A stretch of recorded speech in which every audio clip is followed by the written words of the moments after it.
guys, it's time to review Disney Infinity 2.0, but I've got dibs on Black Widow. Oh, I'm gonna play as Hulk. Oh, no Spider-Man. Oh, no Iron Man. Definitely Iron Man.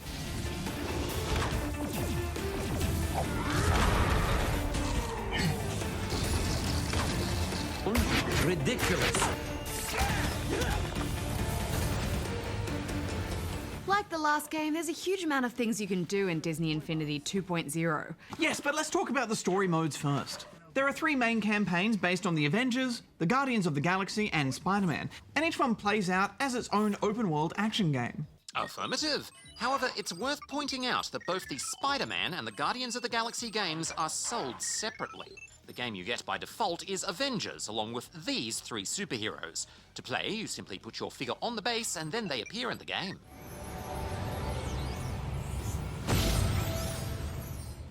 What I think they've nailed most of all is making you feel like a superhero. Flying around the city and zipping between buildings is so much fun. Plus, you fly so fast that your jet stream flips cars over. The plot sees Thor's brother Loki invading New York with an army of frost giants. Obviously, the Avengers aren't putting up with that, so it's your job to do some superhero ice breaking.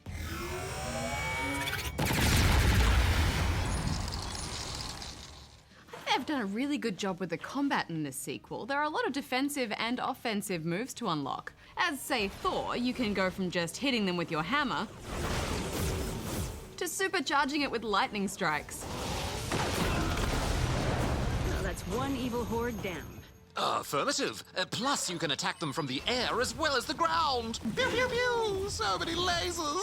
The combat is enjoyable, and it's a good thing too, because you'll be doing a lot of it. Most of the missions involve fighting frost giants. You fight them on the streets, on the rooftops, near weather machines you're protecting, or to stop them from hurting citizens. I defrosted many a giant. Those core missions are pretty repetitive, but thankfully there are a lot of other activities to keep you busy. New York may be frozen by evil aliens, but that doesn't stop you from getting some sweet air and snowmobile challenges.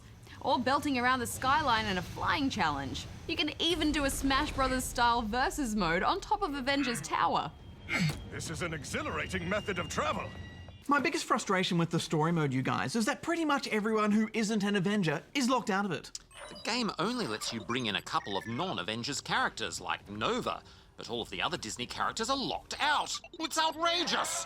Yeah, I could kind of see why you couldn't mix and match characters in the first game, because settings like the Monsters Inc. and Pirates of the Caribbean are genuinely different.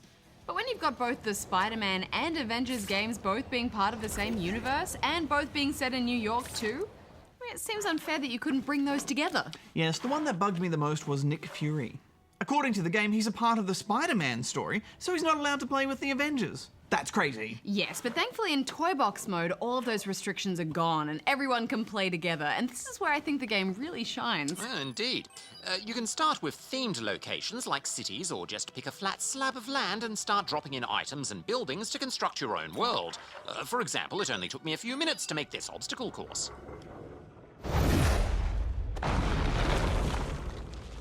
You're a devious builder, Darren. I slipped into the lava many times, although I did appreciate the tasty treat you hid at the end.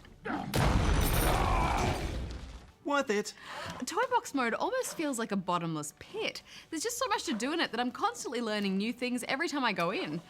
It's really important to take the time to go through all of the tutorials, as these will introduce you to more complex things like setting up checkpoints, enemy waves, loot drops, and lots of other rules. Another handy tool are the minigame discs. You get 2 of them with the standard pack, and each one introduces you to a different pre-built game. Like this dungeon crawler, where you can collect loot with an AI sidekick. Plus, there's a tower defense one where you place traps to hold back waves of enemies. Exterminate! Exterminate! I thought those game modes were a really good stepping stone towards building your own games. You get to see what sort of genres can be built easily, and as well as these, you'll be given templates for a lot of other basic games, including classics like soccer and pinball, as well as more complex ones like paintball combat. Affirmative, and this is all on top of other new features like being able to customize your own house.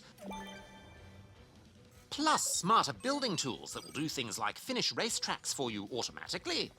Well, I think there's a lot more we could talk about with the toy box mode. It really is that massive. And I'm so glad the developers have made a serious game building mode. Absolutely, I can't wait to see what the Spawnlings create with these new tools. But we should wrap this up. Indeed, I think the campaign could have been a bit stronger, but it's a fantastic sequel. I'm giving it 8.5 out of 10 rubber chickens. Yeah, I'm giving it 8.5 as well.